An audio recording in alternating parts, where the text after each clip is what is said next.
Hello everyone, myself CA Kajal Deroliya. उम्मीद करते हैं सब बहुत बहुत अच्छे होंगे। हमारा आज का जो सेशन है वो है for JMI, that is Jamia Millia Islamia university MCOM entrance exam. अगर आप हमारे चैनल से पहले से जुड़े हो तो आपको पता होगा कि जामिया मिलिया इस्लामिया के लिए हमने पूरा पेपर पैटर्न ऑलरेडी डिस्कस किया है related to MCOM entrance exam 2021। और वहाँ हमने ये चीज़ मेंशन भी की थी कि हम 2016 टू 2020 के सारे क्वेश्चन पेपर्स अपलोड करेंगे related to MCOM entrance exam. तो हम 2020 के क्वेश्चन पेपर से डिस्कशन स्टार्ट कर रहे हैं एंड देन बैक 2016 तक हम जाएंगे, दैट इज़ 20 के बाद 2019, 18 एंड सो ऑन।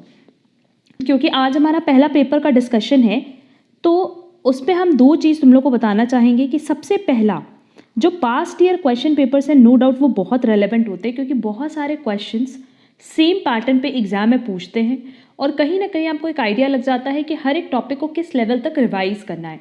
इनफैक्ट आप देखोगे तो कुछ ही पर्टिकुलर टॉपिक्स होते हैं जो मोस्टली रिपीट करते हैं। तो पास्ट ईयर क्वेश्चन पेपर्स की प्रैक्टिस तो आपको अच्छे से करनी ही होगी। एंड इसके अलावा बीकॉम के जो भी सब्जेक्ट्स हैं जो हमने आपको टॉपिक वाइज बताए भी हैं उन पे आप रिवीजन स्टार्ट कर दो सो दैट आपको टॉपिक की क्लैरिटी रहेगी तो बहुत ही ईजिली आप उसके MCQs अटेम्प्ट कर पाओगे। अगर आप देखोगे तो हमने MCQs बहुत सारे सब्जेक्ट्स पे अपलोड किए हैं जैसे cost accounting, financial accounting, BO।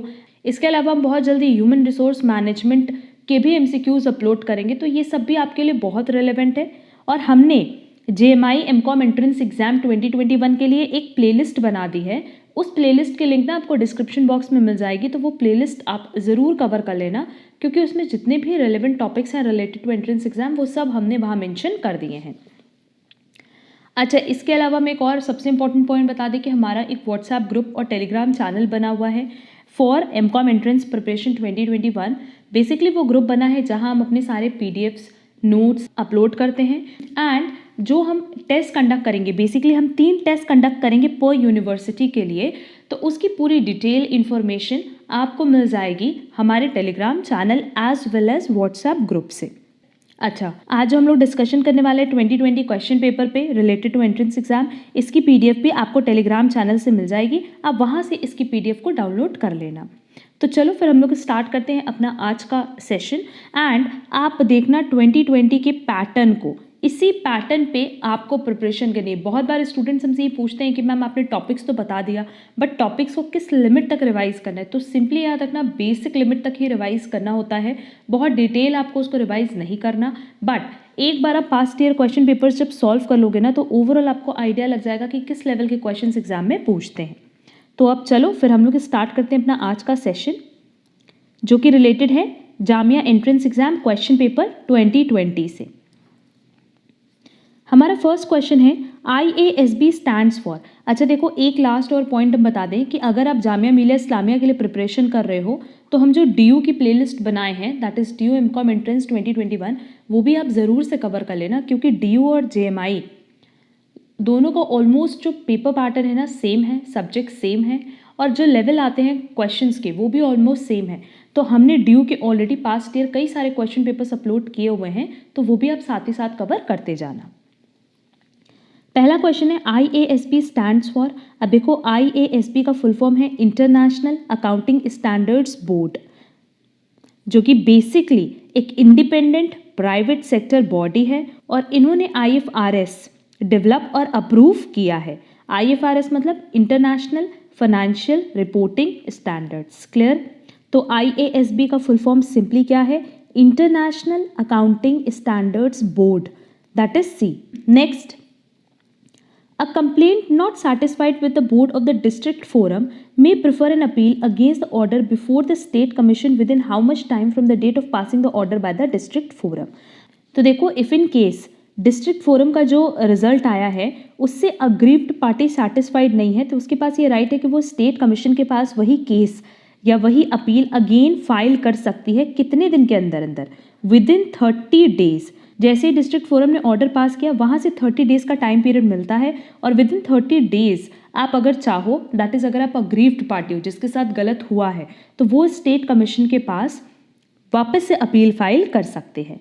और इसकी जो फीस है वो भी देख लो कि आपको 25,000 रुपीज़ डिपॉजिट करना होता है या 50% ऑफ द पेनाल्टी डिपॉजिट करनी होती है जो भी लेस होगी। क्लियर? तो इसका करेक्ट आंसर क्या होगा? A 30 days. Next, the expression नेमो डेट कोएड नॉन हैबिट means let the buyer beware, only the owner of the goods can transfer a title thereto, one cannot give what one does not have, condition as to title may be negative by express terms।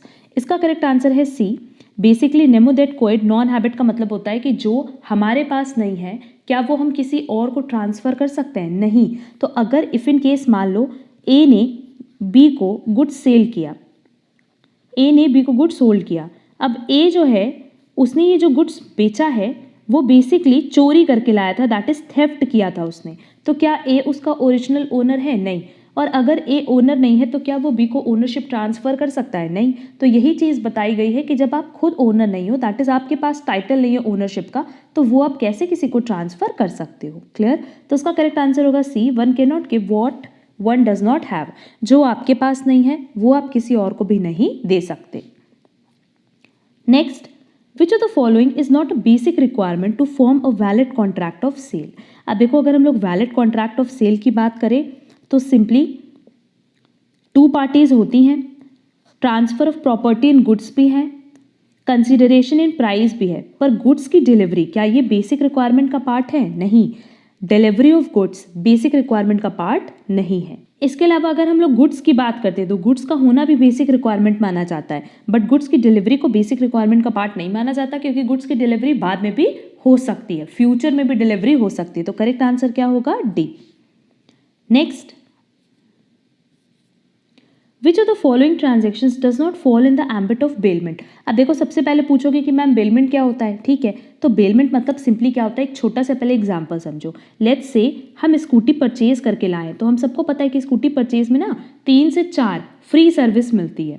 Clear? तो मानते हैं कि अभी हम free service में हैं, तो हमने फर्स्ट टाइम स्कूटी सर्विसिंग के लिए दी। हम कौन है? ए। हमने किसको स्कूटी सर्विसिंग के लिए दी? बी को। दैट इज जो मैकेनिक है या शोरूम है वहां हमने स्कूटी सर्विसिंग के लिए दे दी।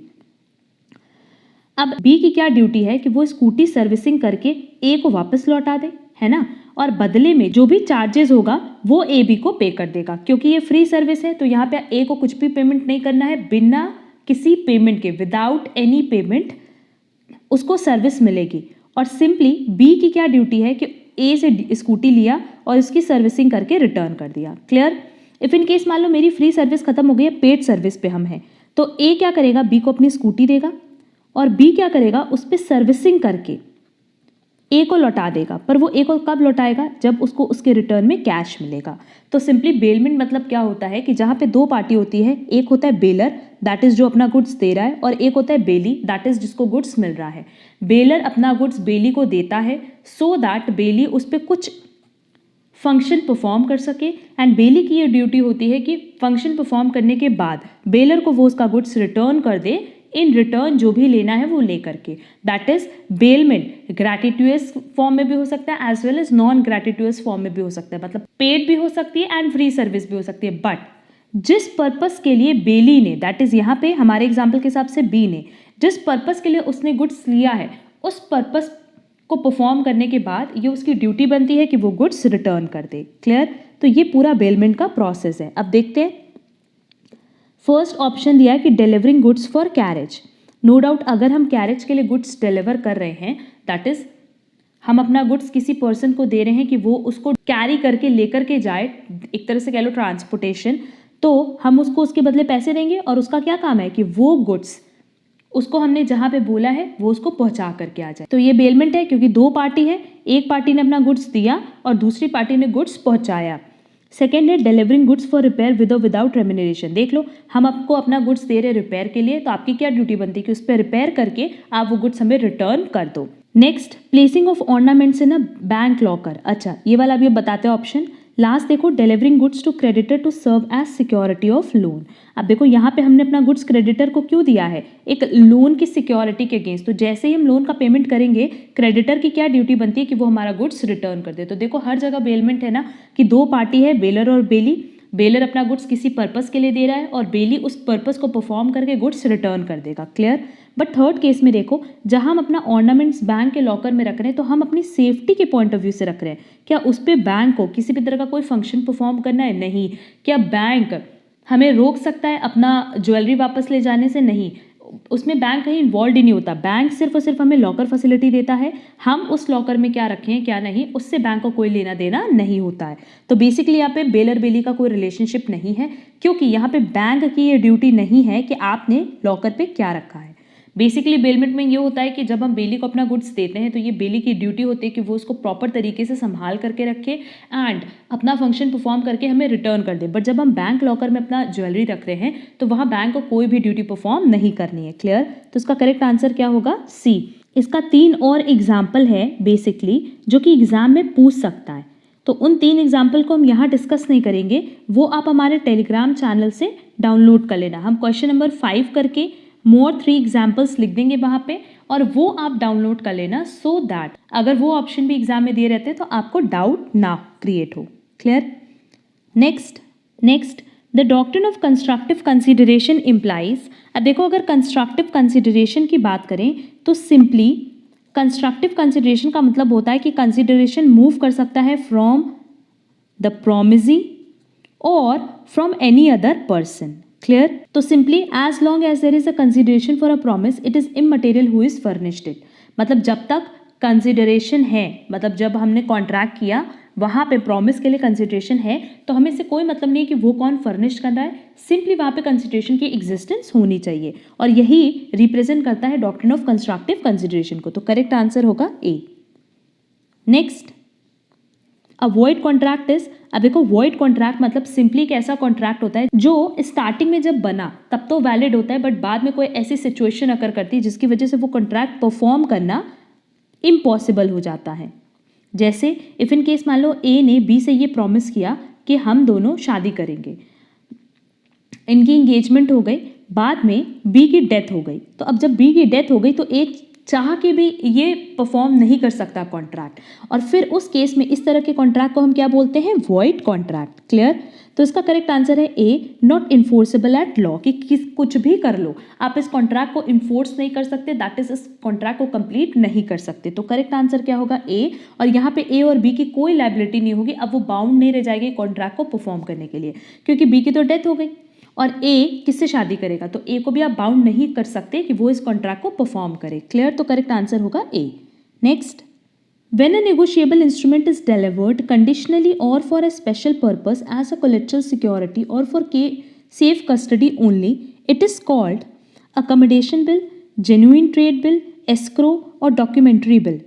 इसका करेक्ट आंसर है डॉक्यूमेंट्री बिल, क्योंकि देखो बेसिकली क्वेश्चन में बोला है कि एक नेगोशिएबल इंस्ट्रूमेंट जिसको कि हमने इस कंडीशन पे डिलीवर किया है या किसी स्पेशल पर्पस के लिए डिलीवर किया एज कोलेट्रल सिक्योरिटी और फॉर सेफ कस्टडी, मतलब एक सिक्योरिटी के फॉर्म में हमने हैंड ओवर किया है या किसी कंडीशन के साथ हैंड ओवर किया है, तो ऐसे बिल को हम क्या कहते हैं? Documentary bill.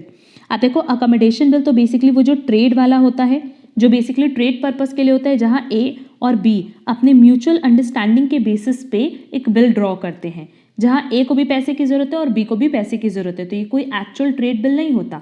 या अकोमोडेशन बिल मतलब क्या? जो म्यूचुअल अग्रीमेंट पे बनता है ए और बी के, इन दोनों को पैसे की रिक्वायरमेंट होती है और ये लोग आपस म्यूचुअल अंडरस्टैंडिंग के बेसिस पे अकोमोडेशन बिल जनरेट कर लेते हैं। जेन्युइन ट्रेड बिल मतलब जहाँ पे एक्चुअल में सेल और परचेज होना है, वहाँ पे जो हम लोग बिल बनाते हैं that is bills of exchange. Clear. तो इसका करेक्ट आंसर क्या होगा? D, documentary bill. Next, probability and linear programming for planning and controlling activities are used by. Basically हम लोग बात करें PERT की, that is program evaluation review technique की, तो वो प्रोबेबिलिटी एंड लीनियर प्रोग्रामिंग को अपनी प्लानिंग एंड कंट्रोलिंग एक्टिविटीज के लिए यूज करता है, तो इसका करेक्ट आंसर होगा ए, PERT।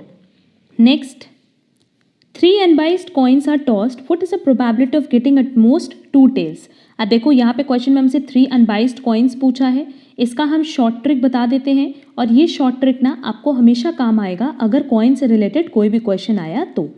कह रहा है what is the probability of getting at most 2 tail, what is at most maximum, कि ज़्यादा से ज़्यादा कितने टेल्स की बात करें? 2 टेल्स की। देख लेते हैं इसका शॉर्ट ट्रिक क्या है। देखो, अगर हमसे क्वेश्चन में एक कॉइन का पूछता है, क्लियर, तो एक कॉइन को जब हम टॉस करेंगे तो आइदर हेड आएगा और टेल आएगा। अगर मान लो हम 2 coin at a time toss कर रहे हैं, क्लियर, तो किस तरीके से, देखो शॉर्ट ट्रिक हम बता रहे हैं पहले कि ये जो वैल्यूज़ आपने लिखी है ना, इसको आप पहले लेफ्ट हैंड साइड लिखो, फिर राइट हैंड साइड लिखो, और उसके बाद लेफ्ट हैंड साइड में हेड हेड कर दो और राइट हैंड साइड में टेल टेल कर दो। अगर मान लो ये ना भी समझ में आए तो सिंपली जब हम 2 कॉइन टॉस करते हैं तो चाहे तो दोनों में हेड आएगा, चाहे पहले में हेड दूसरे में टेल, पहले में टेल दूसरे में हेड, और दोनों में टेल, यही होता है। बट ये शॉर्ट ट्रिक है कि आपने जो लिखा है यहाँ पे, उसको आप यहाँ जो रो में लिखा है ना फर्स्ट कॉइन के लिए, उसको आप 2 कॉइन के लिए पहले कॉलम में लिखो और उसके बाद एक साइड हेड और एक साइड टेल ऐड कर दो, क्लियर। अब इसी पे बेस्ड होकर के हम 3 कॉइन का बताएंगे। अब देखो 2 कॉइन का हमने क्या किया था, हमने ये बोला था कि हेड टेल लिखो, यहाँ पे भी हेड हेड ऐड कर दो, यहाँ टेल टेल ऐड कर दो। अब देखो जब 3 कॉइन का निकालेंगे ना कि 3 कॉइन हम साइमल्टेनियसली टॉस कर रहे हैं, तो पहले इसको और इसको लेफ्ट में लिखो, राइट में लिखो। देखो इसको पहले हम लेफ्ट में लिख रहे हैं और फिर इसको भी लेफ्ट में लिखो, फिर इसको राइट में लिखो और इसको राइट में लिखो, क्लियर। अब क्या करेंगे कि लेफ्ट हैंड साइड हर जगह हेड ऐड कर दो और right hand side tail add कर दो। यही शॉर्ट ट्रिक है। आप अगर 3 कॉइन टॉस करके देखोगे तो यही प्रोबेबिलिटी मैक्सिमम आ सकती है, क्लियर। अब हमसे क्वेश्चन में कह रहा था कि मैक्सिमम 2 टेल। अब मैक्सिमम 2 टेल का मतलब क्या है बेटा, 0 भी हो सकता है टेल, 1 भी हो सकता है, 2 भी हो सकता है, क्लियर। तो देखो एक तो ये ऑप्शन हो गया, यहाँ पे एक भी टेल नहीं है, यहाँ एक टेल है, यहाँ पे भी एक टेल है, यहाँ पे 2 है, यहाँ 1 2 2। क्या ये वाला ले सकते हैं? नहीं, लास्ट वाला नहीं ले सकते क्योंकि मैक्सिमम हमें कितना लेना था, 2 टेल। तो सिंपली 8 की प्रोबेबिलिटी है जिसमें से 7 बार ऐसा पॉसिबल हो सकता है। तो करेक्ट आंसर क्या होगा, 7/8। तो देखो इसका करेक्ट आंसर क्या होगा, C, 7/8। Next, activity times are proportional to the magnitude of resources allocated to them is used in. अब देखो अगर यहाँ पे हम लोग बात करें PERT एंड CPM की, क्योंकि बेसिकली इसका करेक्ट आंसर CPM है, बट देख लेते हैं कि what is PERT and what is CPM। देखो PERT बेसिकली एक ऐसा एप्रोप्रिएट टेक्निक है जिसको हम प्रोजेक्ट के लिए यूज़ करते हैं, जहाँ टाइम रिक्वायर्ड और needed to complete different activities are not known. एक पर्टिकुलर प्रोजेक्ट है, अब उस प्रोजेक्ट को कंप्लीट करने में कितना टाइम लगेगा या कितनी एक्टिविटीज़ लगेंगी, जब हमें उनके बारे में नहीं पता होता है तो हम यूज़ करते हैं PERT, क्लियर। PERT का फुल फॉर्म क्या है, project evaluation and review technique, जहाँ पे हम हर एक प्रोजेक्ट को इवैल्यूएट करते हैं और उसके अकॉर्डिंग उसका रिव्यू देते हैं। But CPM that is critical path management की अगर बात करें तो ये भी यूज्ड होता है प्रोजेक्ट में, बट ये तब यूज़ होता है जब हमारे पास प्रोजेक्ट के लिए एक पर्टिकुलर टाइम या जो पर्टिकुलर एक्टिविटीज़ हैं वो नोन होती हैं कि इस पर्टिकुलर प्रोजेक्ट में कितना टाइम लगना है या कितनी एक्टिविटीज़ इन्वॉल्व है। तो उस केस में हम यूज़ करते हैं critical path management. Basically critical path management सबसे लार्जेस्ट पाथ होता है इन प्रोजेक्ट मैनेजमेंट, क्लियर। एंड अगर हम क्रिटिकल पाथ मैनेजमेंट यूज़ करेंगे तो नो डाउट हमें प्रोजेक्ट को कंप्लीट करने में सबसे कम टाइम लगता है, क्योंकि बेसिकली देखो हमारे पास प्रोजेक्ट टाइम तो होता है, मेंशन किया रहता है कि हम कितना टाइम ले सकते हैं पर्टिकुलर प्रोजेक्ट के लिए, बट हम ये ट्राई करते हैं कि with the help of critical path management हम कम से कम टाइम लगाएं अपने प्रोजेक्ट को कंप्लीट करने में, क्लियर। तो अब देखो क्वेश्चन में हमसे यही पूछा था कि activity times are proportional to the magnitude of resources allocated to them. ये हम कहाँ अज्यूम करते हैं, CPM में, that is critical path management में, क्योंकि वहाँ पे एक्टिविटी का जो टाइम है वो मेंशन किया होता है एंड उसी के बेसिस पे हम रिसोर्स का अलोकेशन करते हैं। तो करेक्ट आंसर क्या होगा, A, CPM। Next question number 12, इसका आंसर आप लोग हमें कमेंट बॉक्स में कमेंट करना कि the data analysis technique that can give you answers two questions you didn't even ask is called. इसका करेक्ट आंसर क्या होगा, A, B, C या D। इसको आप कमेंट बॉक्स में कमेंट करके ज़रूर शेयर करना कि आपके अकॉर्डिंग इसका आंसर क्या होगा। Next, which of these measures are use to analyse the central tendency of data. अब देखो अगर सेंट्रल टेंडेंसी की बात करें तो 3 ही है, first is mean, second is median and third is mode. तो हमारे पास ऑप्शन कौन सा दिया है, B, mean median mode. Basically mean median mode किसको रिप्रेजेंट करता है, सेंट्रल टेंडेंसी को। और थर्ड ऑप्शन देखो जहाँ पे स्टैंडर्ड डेविएशन, रेंज, मीन नहीं, मीन डेविएशन और क्वार्टाइल डेविएशन होता, तो ये शो करता हमारा डिस्पर्जन को, मेजर ऑफ डिस्पर्जन, क्लियर। तो करेक्ट आंसर क्या होगा इसका, B। Next, if a car travels from point A two point B, let's say ये पॉइंट A है और ये पॉइंट बी है। एक कार ट्रैवल कर रही है और ये कार पॉइंट ए से पॉइंट बी पे जाने में कितना टाइम ले रही है? 15 minutes. What the distance between A and B is 18 kilometre. इसके बीच में डिस्टेंस कितना है? 18 kilometre. What is the speed with which the car travels. अब देखो, अगर हमें स्पीड का कैलकुलेशन करना है तो नो डाउट हमें इसका फॉर्मूला पता है कि हमें स्पीड कैसे कैलकुलेट करेंगे? Distance upon time. डिस्टेंस हमारे पास दिया 18 किलोमीटर, टाइम दिया 15 minutes, but assume the car travels at the same speed all the time. Question में जो आंसर दिया है वो किलोमीटर पर मिनट में नहीं दिया है, बल्कि वो मीटर पर सेकंड में दिया है।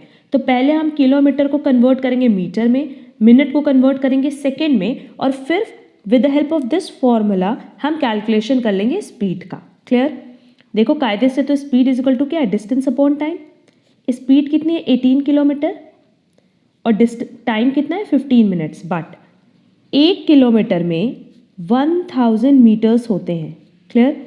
तो 18 किलोमीटर में कितना होगा? 18,000। अब वैसे ही मिनट को सेकेंड्स में कन्वर्ट करो। 1 मिनट में 60 सेकेंड्स होते हैं, तो 15 मिनट्स में कितने सेकेंड्स होंगे? 900 सेकेंड्स। सीधे सीधे हमने 15 इंटू 60 कर दिया। क्लियर?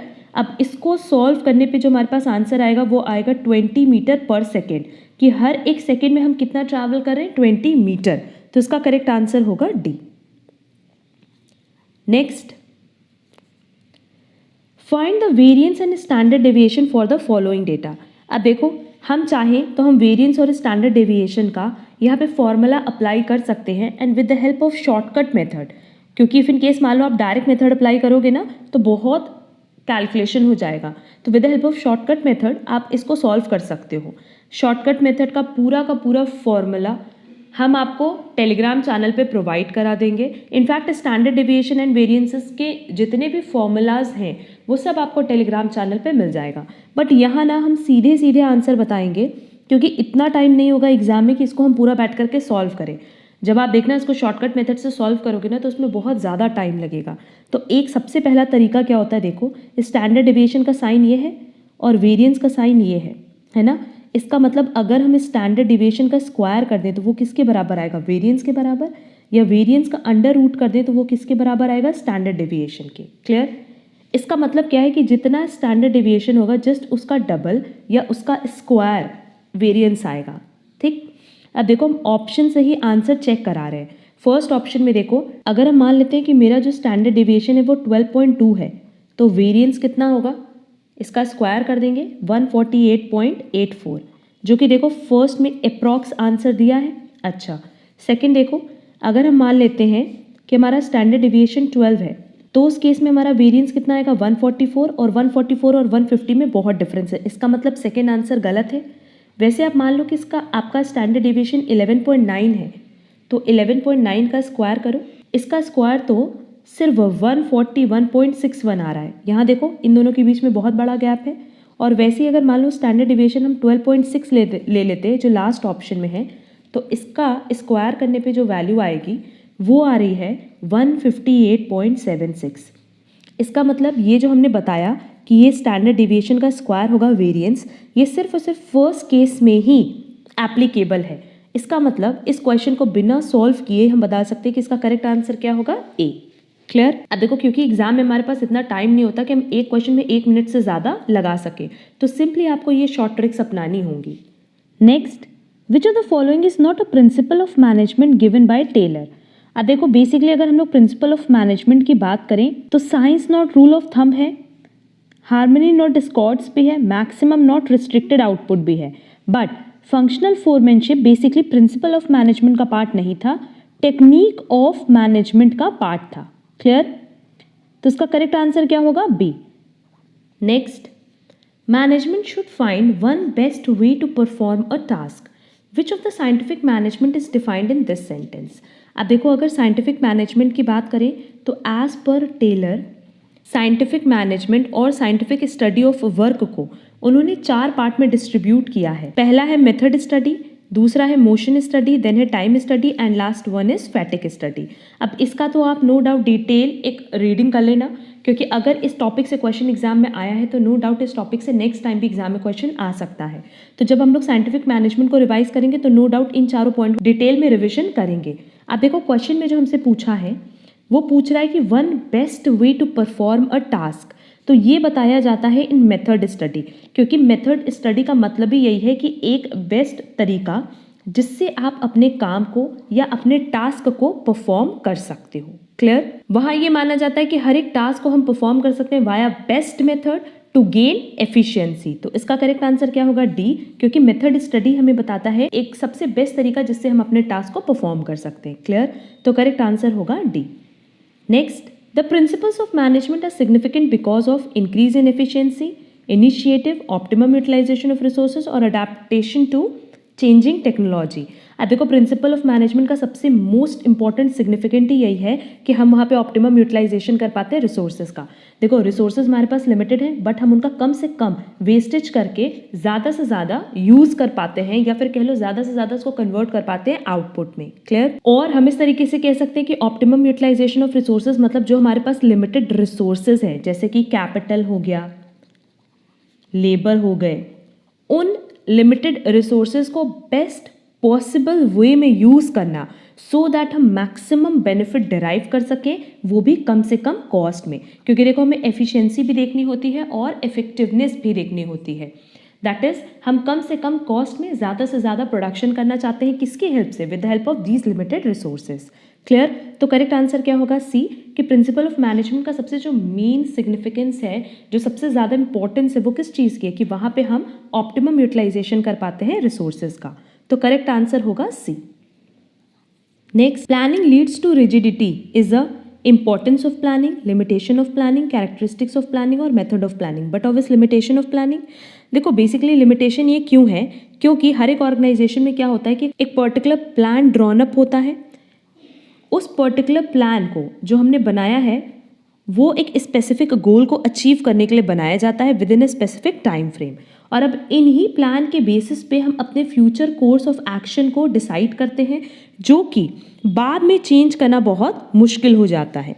तो इस तरह की रिजिडिटी जो है प्लान्स में मे क्रिएट डिफिकल्टी, क्योंकि बहुत ज़्यादा देखो फ्लेक्सिबल नहीं होता। हम क्या करते हैं, already plan A B C में से 3 हमारे पास मान लो ऑप्शन है प्लान्स के, तो उसमें से हमने एक चूज़ किया और उसके बेसिस पे हम अपने फ्यूचर के सारे एक्शन, सारे के सारे एक्टिविटीज़ डिसाइड कर लेते हैं। बाद में जब हम उसको एक्चुअल में इम्प्लीमेंट करते हैं, परफॉर्म करते हैं, तो उस पर्टिकुलर पॉइंट ऑफ टाइम पे उस पूरे के पूरे प्लान को चेंज करना हमारे लिए मुश्किल होता है। तो ये क्या है? प्लानिंग की लिमिटेशन। तो करेक्ट आंसर क्या होगा? B, limitation of planning. Again देखो यहाँ से हमें ये टॉपिक मिला, जब हम बिजनेस मैनेजमेंट का रिविजन करेंगे ना बीकॉम लेवल पे, तो सिंपली आपको क्या करना है कि हर एक लेवल की, चाहे प्लानिंग हो, डायरेक्टिंग हो, कंट्रोलिंग हो, सबकी आपको लिमिटेशन देखनी है, कैरेक्टरिस्टिक्स देखनी है, फंक्शंस देखना है। तो वो सब आप डिटेल में एक बार रिविजन कर लेना। और डिटेल में रिविजन करना मतलब क्या? सिंपली आपको पॉइंट्स देखने हैं, बहुत ज़्यादा उसकी डिटेल स्टडी नहीं करनी है। जितनी हेडिंग्स होंगी इंपॉर्टेंट वो आप देख लेना कि कौन सी लिमिटेशन और कौन सी कैरेक्टरिस्टिक्स। क्लियर? इसका करेक्ट आंसर होगा B. Next, a network of social relationship that arises spontaneously due to interaction is called, spontaneously मतलब तुरंत के तुरंत उसी पॉइंट ऑफ टाइम पे अगर आपका किसी के साथ कोई सोशल रिलेशनशिप बन गया, क्यों? क्योंकि आपने उसके साथ इंटरेक्ट किया। तो ये किस तरह का ऑर्गेनाइजेशन है? Informal organisation. क्योंकि इनफॉर्मल ऑर्गेनाइजेशन में जो नेटवर्किंग होती है वो बेसिकली पर्सनल नेचर की होती है और सोशल रिलेशनशिप होती है। क्लियर? क्योंकि बेसिकली देखो क्या होता है, जब हम किसी ऑर्गेनाइजेशन में काम करते हैं वहाँ पे बहुत सारे लोग वर्क करते हैं, तो किसी ना किसी से हमारी इनडायरेक्टली बात हो जाती है। और उस क्योंकि इस पर्टिकुलर वर्क एनवायरनमेंट में होता क्या है कि सब लोग एक दूसरे से एसोसिएटेड होता है, तो हम कई बार ऐसा होता है कि बिना काम के भी किसी से कॉन्टैक्ट में आते हैं या इंटरैक्ट करते हैं। तो उस तरह के इंटरेक्शन को हम क्या कहते हैं? Informal organisation. अगर हमारा एक सीक्वेंस बना होता है, जैसे स्केलर चेन होता है कि आप सेम लेवल ऑफ पर्सन के साथ ही कॉन्टैक्ट कर सकते हैं, बात कर सकते हैं या अपने आइडियाज शेयर कर सकते हैं, तो वो बेसिकली क्या हो गया? फॉर्मल ऑर्गेनाइजेशन, जहाँ पे एक पैटर्न फिक्स है कि आप किसके साथ कॉन्टैक्ट कर सकते हो। बट इनफॉर्मल ऑर्गेनाइजेशन में ऐसा नहीं होता। इनफॉर्मल में सिंपली क्या होता है कि जब आप वर्क से हट करके लोगों से इंटरैक्ट करते हो अपने वर्क एनवायरनमेंट में, तो उसको हम कहते हैं इनफॉर्मल ऑर्गेनाइजेशन। तो करेक्ट आंसर क्या होगा? A. Next, For delegation to be effective, it is essential that responsibility be accompanied with necessary. अब देखो delegation मतलब हुआ जहाँ पे सीनियर अकाउंटेंट अपना वर्क जूनियर अकाउंटेंट को हैंड ओवर करता है और बोलता है कि आप हमारे बिहाफ पे ये काम करो. बट जब आप डेलीगेशन करते हो ना, तो डेलीगेशन में रिस्पॉन्सिबिलिटी तो आप हैंड ओवर करते हो, बट साथ ही साथ आपको अपनी अथॉरिटी भी देनी होती है, तभी आपका delegation effectively that is proper तरीके से वर्क कर पाएगा. क्लियर? तो जहाँ रिस्पॉन्सिबिलिटी होगी वहाँ क्या होगी? अथॉरिटी. तो करेक्ट आंसर होगा A. Next, which of the following does not follow the scalar chain. अभी ऊपर हमने बताया कि इनफॉर्मल ऑर्गेनाइजेशन कभी भी स्केलर चेन फॉलो नहीं करता, क्योंकि बेसिकली स्केलर चेन मतलब क्या? जहाँ पे आप सेम लेवल वालों के साथ कॉन्टैक्ट कर सकते हो. क्लियर? तो फंक्शनल स्ट्रक्चर में होता है, डिविजनल स्ट्रक्चर में होता है, और ये फॉर्मल ऑर्गेनाइजेशन ही बेसिकली फॉर्मल ऑर्गेनाइजेशन है. तो इन तीनों में तो आप स्केलर चेन फाइंड आउट करोगे, बट क्या इनफॉर्मल ऑर्गेनाइजेशन में होता है? नहीं. अब देखो स्केलर चेन का मतलब ही क्या होता है? जब हम बात करते हैं pre defined formal path of authority and communication. Clear? कि जहाँ पे हम कम्युनिकेट कर रहे हैं एक फॉर्मल वे में in the order of highest to the lowest. क्योंकि देखो इसी तरीके से स्केलर चेन बनता है ना, तो चाहे तो आप सेम लेवल वालों के साथ कॉन्टैक्ट करो, चाहे तो इस तरीके से आपकी कोई भी इंफॉर्मेशन फ्लो करती है. क्लियर? तो scalar chain refers to a predefined formal path of authority and communication in the order of highest to the lowest. अब इनफॉर्मल ऑर्गेनाइजेशन की अगर बात करें तो ये स्केलर चेन कभी भी फॉलो नहीं करता, क्योंकि यहाँ पे क्या होता है कि जब भी हम रिलेशनशिप बनाते हैं तो वो आउट ऑफ द वे होता है, दैट इज इनफॉर्मल वे में होता है. तो करेक्ट आंसर क्या होगा? D. Next, centralisation refers to. अब देखो दो चीज़ होती है, पहला सेंट्रलाइजेशन और दूसरा डिसेंट्रलाइजेशन. सेंट्रलाइजेशन में बेसिकली जो टॉप लेवल मैनेजमेंट होते हैं वो सारी की सारी डिसीजन मेकिंग की अथॉरिटी अपने पास रखते हैं, दैट इज रिटेन करते हैं. और डिसेंट्रलाइजेशन में वो उसको हैंड ओवर करते हैं मिडिल लेवल पे एंड ऑपरेशनल लेवल मैनेजमेंट में. क्लियर? तो देख लेते हमारे पास ऑप्शन क्या क्या दिया है. Centralisation refers to retention of a decision making authority, yes. Disposal, no, ये डिसेंट्रलाइजेशन में होता है. Creating division as profit centre, operating new centre of branches. इसका करेक्ट आंसर है A, retention of decision making authority. क्योंकि centralisation मतलब क्या? जहाँ पे that is top level management decision लेने का राइट अपने पास रिटेन करते हैं, ना कि किसी को हैंड ओवर करते. क्लियर? तो करेक्ट आंसर होगा A. Next, the doctrine of management by objective, that is MBO, ये किसने इंट्रोड्यूस्ड किया था? Peter Drucker, Elton Mayo, Henry Fayol और मैकग्रेगर. इसका करेक्ट आंसर है A, Peter Drucker. Taylor differential piece rate system is related to. अब देखो differential piece rate system basically introduce किया था किसने? टेलर ने. एंड इस सिस्टम का जो प्रिंसिपल था ना, वो सिर्फ इतना था कि जो स्लो वर्कर है, दैट इज जो बहुत धीरे वर्क कर रहे हैं, हम उनको पेनलाइज करेंगे. क्लियर? उनको पेनलाइज कैसे करेंगे? लो पीस रेट दे करके. मतलब जितना वो पीस बना रहे हैं उसके लिए हम उनको कम पेमेंट करेंगे. जैसे इन केस मान लो एक यूनिट के लिए डिसाइडेड है 10 रुपीज़, तो हम क्या करते हैं ना कि अगर वो धीरे काम कर रहे हैं, स्लो वर्क कर रहे हैं, दैट इज़ अगर मान लो हमारा स्टैंडर्ड टाइम है कि आप 1 आवर में 10 यूनिट्स बना सकते हैं और उसने मान लो सिर्फ 8 यूनिट्स बनाई, तो हम उसको क्या मानेंगे कि वो स्लो वर्कर है. उस केस में हम उस पर पेनाल्टी लगाएंगे. और पेनाल्टी कैसे लगाएंगे? कि हम उनको लो पीस रेट का पेमेंट करेंगे. जैसे इफ़ इन केस मान लो मेंशन किया है कि 1 यूनिट के लिए आपको 10 रुपीज़ मिलेगा. क्लियर? तो हम क्या करेंगे? इसका कुछ परसेंट उनको पेमेंट करेंगे, ना कि 100%. और जो ज़्यादा बनाएगा, 1 घंटे में 10 यूनिट स्टैंडर्ड टाइम है, मान लो आपने बनाया 15 यूनिट्स, तो आपको हायर पीस रेट से हम पेमेंट करेंगे. मतलब 10 रुपये से ज़्यादा का पेमेंट हम आपको करने वाले 1 यूनिट के लिए. क्लियर? तो ये किससे रिलेटेड है? Time wage system, piece wage system, incentive wage system और नॉन मॉनेटरी इंसेंटिव सिस्टम. अब देखो ये एक तरह का इंसेंटिव सिस्टम है, दैट इज बोनस सिस्टम. तो इसका करेक्ट आंसर क्या होगा? C. Next, which of the following is a nominal account. अब नॉमिनल अकाउंट मतलब सिंपली जो ट्रेडिंग एंड PL में हम शो करते हैं, है ना.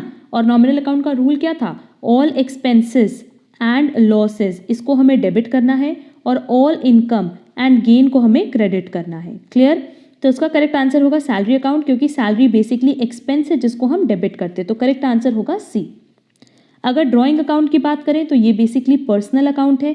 क्यों? क्योंकि ये किससे रिलेटेड होता है? ये रिलेटेड होता है ओनर से. आउटस्टैंडिंग रेंट अकाउंट ये भी पर्सनल अकाउंट है, क्योंकि आउटस्टैंडिंग है. और जब भी किसी भी एक्सपेंस या किसी भी इनकम के आगे कोई प्रीफिक्स एडेड होता है, दैट इज आउटस्टैंडिंग, अक्रूड, अनअक्रूड और प्रीपेड, तो वो बन जाता है representative personal account.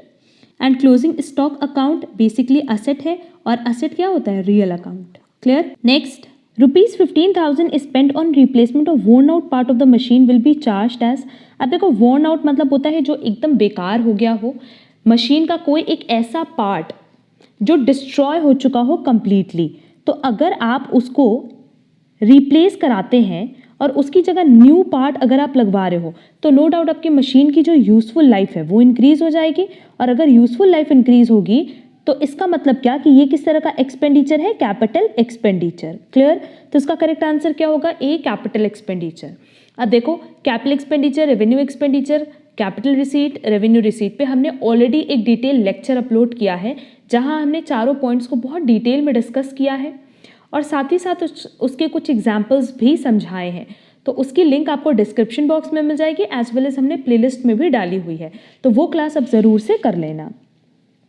According to which of the following accounting concepts, even proprietor of a business is tried as a creditor of the business to the extent of his capital। अब देखो, generally यही होता है ना कि हम business को और बिजनेस के ओनर को क्या मानते हैं? सेपरेट एंटिटी मानते हैं। और ऐसा क्यों होता है? इसलिए so that at the end of the year हम करेक्ट प्रॉफिट और लॉस बिजनेस का कितना हुआ है वो जान सकें। क्लियर? तो ये पूरा का पूरा जो प्रोसेस है ये होता है due to separate entity concept और बिजनेस एंटिटी कंसेप्ट, क्योंकि बिजनेस एंटिटी कंसेप्ट में इन दोनों को अलग माना जाता है। तो ओनर अगर अपने ही बिजनेस में पैसा लगाता है तो उसको कैपिटल की तरह ट्रीट किया जाता है, दैट इज बिजनेस का लायबिलिटी। और अगर ओनर अपने ही बिजनेस से पैसे निकालता है तो उसको ड्रॉइंग माना जाता है, दैट इज कैपिटल को हम कम कर देते हैं। क्लियर? तो करेक्ट आंसर होगा डी। अब यहाँ पे भी देखो, सारे इंडिविजुअल कॉन्सेप्ट्स पे भी हमने ऑलरेडी क्लास अपलोड की हुई है, उसकी लिंक भी आपको डिस्क्रिप्शन बॉक्स में मिल जाएगी, और वो क्लासेस भी आपके एग्जाम के लिए बहुत रेलेवेंट है। Next, which of the following statement is true? देखो, सिंपली होता क्या है? Capital plus liability is equal to asset. देख लेते हैं कि ये कहाँ सेटिस्फाई कर रहा है। ये सेटिस्फाई करा है थर्ड इक्वेशन में, asset is equal to capital plus liability. तो करेक्ट आंसर होगा C. Next, which of the following is an essential characteristics of a asset? Basically asset मतलब फिक्स्ड असेट की बात करते हैं, और फिक्स्ड असेट मतलब सिंपली जिसका हमें फ्यूचर में बेनिफिट मिले। क्लियर? तो ऑप्शन दिया, the claim to an asset benefit is legally enforceable and asset is tangible. ऐसा तो नहीं है, असेट टैंजिबल भी हो सकता है, इनटैंजिबल भी हो सकता है। मतलब बिल्डिंग भी हो सकती है जिसको हम देख सकते हैं, छू सकते हैं, और गुडविल भी हो सकती है जिसको हम सिर्फ महसूस कर सकते हैं। An asset is obtained at a cost, an asset provides future benefits. Asset का फ्यूचर बेनिफिट होना ज़रूरी है, और यही सबसे इंपॉर्टेंट फीचर है किसका? असेट का। तो करेक्ट आंसर क्या होगा? D. Next, nominal account having credit balance represents. अब नॉमिनल अकाउंट में क्रेडिट बैलेंस शो कर रहा है, मतलब क्या होगा? आइदर इनकम होगा और गेन होगा। अभी हमने ऊपर रूल भी बताया था, तो करेक्ट आंसर क्या होगा? A. Next, if opening stock is 75,000, purchases 20,000, COGS 2,60,000 and sales 3 lakh, तो ग्रॉस प्रॉफिट और लॉस क्या होगा? सिंपली ग्रॉस प्रॉफिट और लॉस निकालना है। तो अगर हम सेल्स में से COGS माइनस कर दें तो डायरेक्टली हमारे पास आंसर आ जाएगा, और सेल्स गिवन है, COGS गिवन है, तो इस क्वेश्चन में कुछ भी कैलकुलेट नहीं करना था, डायरेक्टली 3 लाख में से 2,60,000 को लेस कर देंगे तो हमारे पास करेक्ट आंसर आ जाएगा। तो इसका करेक्ट आंसर होगा A, 40,000। Next, A draws a bill on B for ₹2 lakh for 3 months on 1/1/2019. The bill is discounted with banker at a charge of 1,000.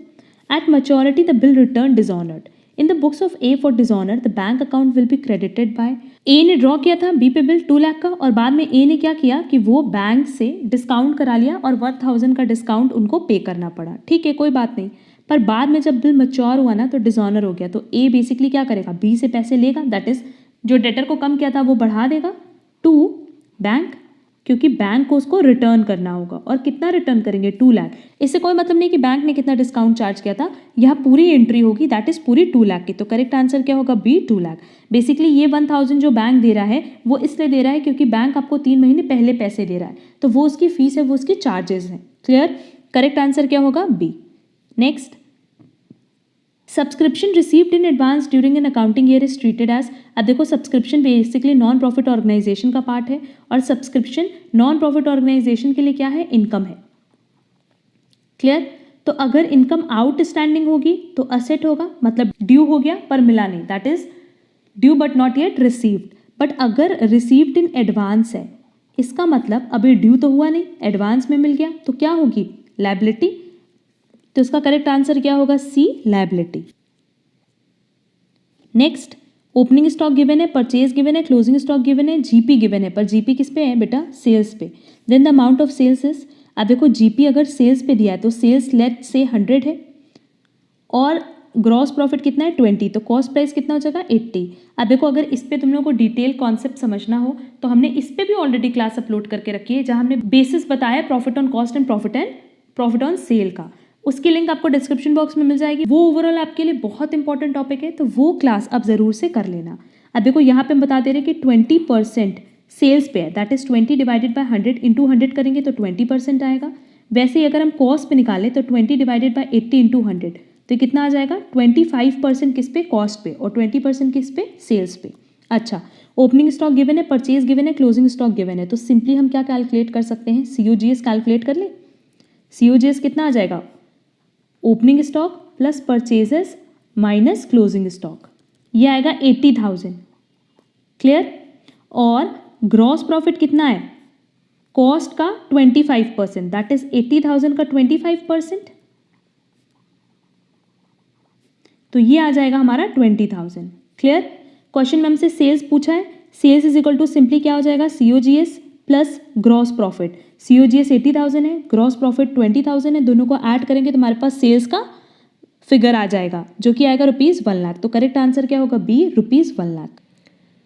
Next, find out credit purchases with the help of information given below. अब देखो credit purchase निकालना है, simple question है। हमारे पास question में cash purchase दिया है, cash cell दिया है, क्रेडिट सेल्स दिया है, क्लोजिंग स्टॉक गिवन है, ओपनिंग स्टॉक गिवन है और जीपी रेट दिया है कॉस्ट पे।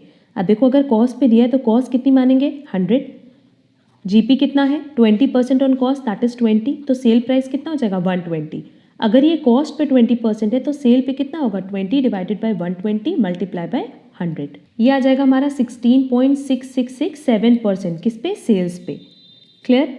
अब देखो सेल्स में कैश सेल्स भी आता है और क्रेडिट सेल्स भी आता है, तो नो डाउट हमारा सेल्स टोटल कितना हो जाएगा, 12,000 प्लस 18,000 इज 30,000। अब जीपीएम इस पे निकाल ले, 30,000 का 16.6667%, तो ये हमारे पास आएगा ग्रॉस प्रॉफिट 5,000। क्लियर। अब अगर हम सीओजीएस निकाल लें तो सीओजीएस कितना हो जाएगा, cost of goods sold, sales minus gross profit, that is 25,000। Clear. अब देखो सिंपली हम लोग क्या करेंगे, सीओजीएस पे फॉर्मूला अप्लाई करेंगे, opening stock plus purchases minus closing stock. COGS मेरा आया 25,000, ओपनिंग स्टॉक ऑलरेडी गिवन है 2750, परचेजेस को लेट से एक्स मान लो और क्लोजिंग स्टॉक कितना है 3500। तो इससे हमारे पास टोटल परचेजेस की वैल्यू आ जाएगी जो कि आएगी 25,750। क्लियर। अब देखो क्वेश्चन में हमारे पास कैश परचेज दिया है और हमें क्वेश्चन में क्या निकालना है, क्रेडिट परचेज निकालना है। तो अगर हम इस टोटल परचेज में से कैश परचेज माइनस कर दें तो हमारे पास क्रेडिट परचेज आ जाएगा 20,750, तो करेक्ट आंसर क्या होगा, B. Next, what metaphor is used to describe the competitive space where producers are not yet well defined, competitors are not structured and market is relatively unknown? Red Sea, Blue Lagoon, Red Ocean और Blue Ocean। इसका correct answer है blue ocean strategy. Basically blue ocean strategy का जो गोल होता है, blue ocean strategy जो बनती है फॉर ऑर्गेनाइजेशन, उसका गोल ये होता है to find and develop blue oceans, मतलब अनकंटेस्टेड ग्रोइंग मार्केट आपको डेवलप करना होता है एज वेल एज फाइंड करना होता है। क्लियर। इसमें देखो रेड ओशन भी दिया है, रेड ओशन मतलब होता है जहाँ पे ओवर डेवलपमेंट हो चुकी है, जहाँ पे सैचुरेटेड मार्केट बन चुके हैं। क्लियर। और ब्लू ओशन मतलब हम एक ऐसा एरिया फाइंड आउट करते हैं जहाँ पे मार्केट ग्रो कर रहा है या कह लो कि अनकंटेस्टेड है। यहाँ पे कंपटीशन इररेलेवेंट होता है, क्यों, क्योंकि अभी तक ब्लू ओशन के लिए कोई भी रूल ऑफ गेम बना ही नहीं होता है, उसको हम धीरे धीरे बनाते हैं। क्लियर। और इन शॉर्ट समझो कि ब्लू ओशन मतलब एक अनएक्सप्लोर्ड मार्केट स्पेस, जिस स्पेस को अभी तक हमने एक्सप्लोर नहीं किया है, अभी हम फ्यूचर में उसको एक्सप्लोर करेंगे जिससे हम बहुत ज़्यादा प्रॉफिट अर्न कर सकते हैं। क्लियर? तो यहाँ क्वेश्चन में यही चीज़ बोला था कि not well defined, not structured as well as unknown. तो उसका करेक्ट आंसर क्या होगा? ब्लू ओशन, क्योंकि ब्लू ओशन में अभी तक ये सारी चीज़ें डिसाइड नहीं हुई होती। तो करेक्ट आंसर क्या होगा? डी।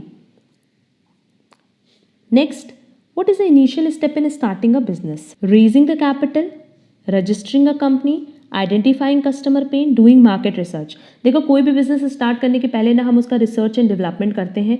हम ये देखते हैं कि जो प्रोडक्ट हम मार्केट में सेल करने वाले हैं उसकी एक्चुअल में कोई मार्केट में डिमांड है भी या नहीं। सबसे पहले हमें यही समझना होता है कि आज हम कोई प्रोडक्ट बना करके मार्केट में सेल कर दे, बट अगर उसको कोई खरीदने वाला नहीं है, अगर उसकी डिमांड नहीं है, तो नो डाउट वो मार्केट में सेल नहीं होगा। क्लियर? तो बिजनेस के लिए आपको सबसे पहले ये देखना होता है कि आपके प्रोडक्ट की मार्केट में कितनी डिमांड है और डिमांड है भी या नहीं। अगर डिमांड है तो वो कितने साल तक रहेगी, कितने साल तक हमें उससे बेनिफिट मिलेगा। तो नो डाउट जो पहला स्टेप होता है वो यही होता है, डूइंग मार्केट रिसर्च। तो करेक्ट आंसर होगा D. Next, which of the following should be the most important concern for the entrepreneur while starting a new venture to make an assessment of? इसका correct answer होगा सी, market. क्योंकि basically entrepreneur को यही देखना होता है कि अगर वो नया वेंचर स्टार्ट कर रहा है तो क्या उसके लिए कोई प्रॉपर मार्केट अवेलेबल है। अगर लोग मार्केट में परचेज करने को रेडी हैं तब तो वो उसको स्टार्ट करेगा, अदरवाइज वो अपना न्यू वेंचर स्टार्ट नहीं करेगा। तो करेक्ट आंसर क्या होगा? C. Next, if an entrepreneur's business is based on current technology, an uncontrollable risk might be, no doubt अगर करंट टेक्नोलॉजी पे बेस्ड है तो आपको हमेशा ये रिस्क रहेगा कि कहीं कोई नया टेक्नोलॉजी मार्केट में डेवलप ना हो जाए। क्लियर? तो करेक्ट आंसर होगा B. Next, which of the following is not recognised as a misconception about entrepreneurship? इसमें से कौन सा फॉल्स नहीं है या कह लो कि मिसकंसेप्शन नहीं है? Entrepreneurship is only found in small business, ये मिसकंसेप्शन है। एंटरप्रेन्योरशिप इज ईजी, ये भी मिसकंसेप्शन है। As well as it can be learned, ये भी मिसकंसेप्शन है। इसमें से करेक्ट कौन सा है कि successful entrepreneurship only needs a great idea. जितने ज़्यादा आप इनोवेटिव होगे आपका बिजनेस उतना ज़्यादा अच्छा चलेगा। तो करेक्ट आंसर होगा सी, कि ये जो सी है ये कोई मिसकंसेप्शन नहीं है, ये रियलिटी है। Next, for an employee in receipt of hostel expenditure allowance for his 3 children, the maximum annual allowance exempt under section 10 subsection 14 is, आप देखो as per income tax act आपको सिर्फ 2 चिल्ड्रंस के लिए ही हॉस्टल एक्सपेंडिचर का exemption मिल सकता है। Clear? और वो भी 300 पर मंथ पर चाइल्ड। क्लियर? तो यहाँ पे उन्होंने 3 चिल्ड्रंस की बात की, बल्कि एग्जेम्पशन सिर्फ कितने चिल्ड्रंस के लिए मिलेगा? फॉर 2। तो इसका करेक्ट आंसर क्या होगा? 7200 की टोटल आप कितना एग्जेम्पशन क्लेम कर सकते हो? 7200 का। Next, who among the following may be not ordinarily resident? आप देखो होता क्या है कि एक होता है रेसिडेंट, एक होता है नॉन रेसिडेंट, बट रेसिडेंट में भी 2 चीज़ें होती है, ordinarily resident, non ordinarily resident. और ये चीज़ 2 ही सिचुएशन में होता है, पहला इंडिविजुअल में और दूसरा HUF में। क्योंकि basically ordinarily resident, not ordinarily resident होगा फॉर इंडिविजुअल। क्लियर? और HUF में भी हम किसका स्टेटस चेक करते हैं? कर्ता का। तो कर्ता भी बेसिकली कौन है? इंडिविजुअल। तो इंडिविजुअल के केस में रेसिडेंट 2 पार्ट में डिस्ट्रीब्यूटेड होता है, ordinarily resident as well as not ordinarily resident. तो उसका करेक्ट आंसर क्या होगा? D. Next, XYZ commenced business on 31/3/2018, first previous year in case of business would. जो हमारा फाइनेंशियल ईयर होता है और प्रीवियस ईयर होता है और असेसमेंट ईयर होता है वो 1 अप्रैल को स्टार्ट होता है और नेक्स्ट ईयर 31 मार्च को एंड होता है। क्लियर? अगर आपने अपना बिजनेस 31 को ही स्टार्ट किया है तो आपके लिए पहला प्रीवियस ईयर 31/3/2018 टू 31/3/2018 ही होगा। क्लियर? बेसिकली ये 17-18 का पार्ट है जो कि आपका प्रीवियस ईयर बनेगा, बट प्रीवियस ईयर कौन सी डेट से लेकर के होगा? 31 मार्च से लेकर 31 मार्च तक। क्लियर? तो करेक्ट आंसर क्या होगा? डी, कि वो स्टार्ट हो रहा है 31 मार्च को और एंड पे हो जाएगा 31 मार्च को। Next, is the illegal usage of loopholes in the tax laws to one's own advantage to reduce the amount of tax payable? Tax planning, tax avoidance, tax evasion और टैक्स प्लानिंग। इसका correct answer है सी, tax evasion. क्योंकि tax evasion मतलब जहाँ पे आप tax की चोरी कर रहे हो। किस तरीके से? हो सकता है कि अपने स्टेटमेंट ऑफ अफेयर्स को, दैट इज फाइनेंशियल स्टेटमेंट को आप गलत बना करके प्रेजेंट कर रहे हो, मिस रिप्रेजेंट कर रहे हो जानबूझ करके। डेलिबरेटली आप क्या करते हो कि आप मिस रिप्रेजेंटेशन करते हो अपने प्रॉफिट का। तो उस केस में आपकी इंटेंशन क्या है, टैक्स की चोरी करना, क्लियर, और ये इलीगल तरीका है। तो इसका करेक्ट आंसर क्या होगा, सी, टैक्स एवेशन। क्योंकि देखो टैक्स प्लानिंग बेसिकली क्या होता है, जहां हम पहले से प्लानिंग करते हैं कि हम किसी लाइफ इंश्योरेंस पॉलिसी में अपना पैसा इन्वेस्ट कर दें सो दैट हम सेक्शन 80C में उसका डिडक्शन ले पाएंगे। टैक्स अवॉइडेंस की बात करें तो ये एक लीगल यूसेज है of the tax regime in a single territory to one's own advantage to reduce amount of tax that is payable by means that are within the law.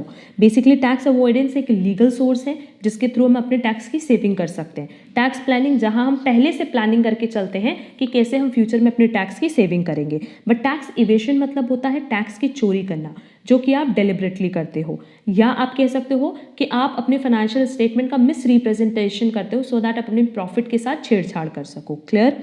तो इसका correct answer क्या होगा, C, tax evasion. Next, number of total character in a PAN. PAN मतलब permanent account number, जो basically सबके पास होगा। उसको अगर आप देखोगे ना तो वो 10 डिजिट कंटेन करता है, और ये जो 10 डिजिट है ना ये बिल्कुल यूनिक अल्फा न्यूमेरिक होता है। अल्फा न्यूमेरिक मतलब सिंपली जहाँ पे अल्फ़ाबेट्स भी हैं और नंबर्स भी हैं, तो उनके कॉम्बिनेशन से पैन बनता है। और इसमें टोटल कितने कैरेक्टर होते हैं, 10। तो करेक्ट आंसर क्या होगा, B, 10। Next, incomes accrue or arise outside India from a business controlled from India is taxable in case of। अब देखो सिंपली इनकम कहीं भी जनरेट हो रही हो बट वो पर्टिकुलर बिजनेस कंट्रोल कहाँ हो रहा है, इंडिया में कंट्रोल हो रहा है, तो नो डाउट उसकी टैक्सेबिलिटी भी कहाँ होगी, इन इंडिया। किसके केस में, रेसिडेंट के केस में। और रेसिडेंट आप कोई भी हो सकते हैं, ऑर्डिनरली रेसिडेंट और नॉन ऑर्डिनरली रेसिडेंट, क्लियर। तो करेक्ट आंसर क्या होगा, C. Next, which of the following section defines the duties and powers of auditors. अब देखो अगर हम लोग बात करें कंपनीज एक्ट 1956 की, तो उसमें duties and powers of auditors को मेंशन किया गया था सेक्शन 227 में। और यहाँ हमसे क्वेश्चन एज पर कंपनीज एक्ट 1956 ही पूछा है। बट अब जब आगे क्वेश्चन पूछेगा तो वो हमेशा किस पे पूछेगा, कंपनीज एक्ट 2013 पे। एंड अगर हम कंपनीज एक्ट 2013 की बात करें तो उसमें ऑडिटर की ड्यूटीज एंड पावर्स को डिफाइन किया गया है अंडर सेक्शन 143। तो बेसिकली अब हमारे लिए इंपॉर्टेंट 143 है। और एग्जाम में भी अगर वैसे देखा जाए तो ये 2020 का क्वेश्चन पेपर है, तो इसमें 1956 का क्वेश्चन नहीं पूछना चाहिए था। क्यों, क्योंकि अब एप्लीकेबल है कंपनीज एक्ट 2013। तो कंपनीज एक्ट 2013 में जो सेक्शन एप्लीकेबल है फॉर ड्यूटीज एंड पावर्स वो है 143। Next, according to section 209 companies should preserve the financial statement for.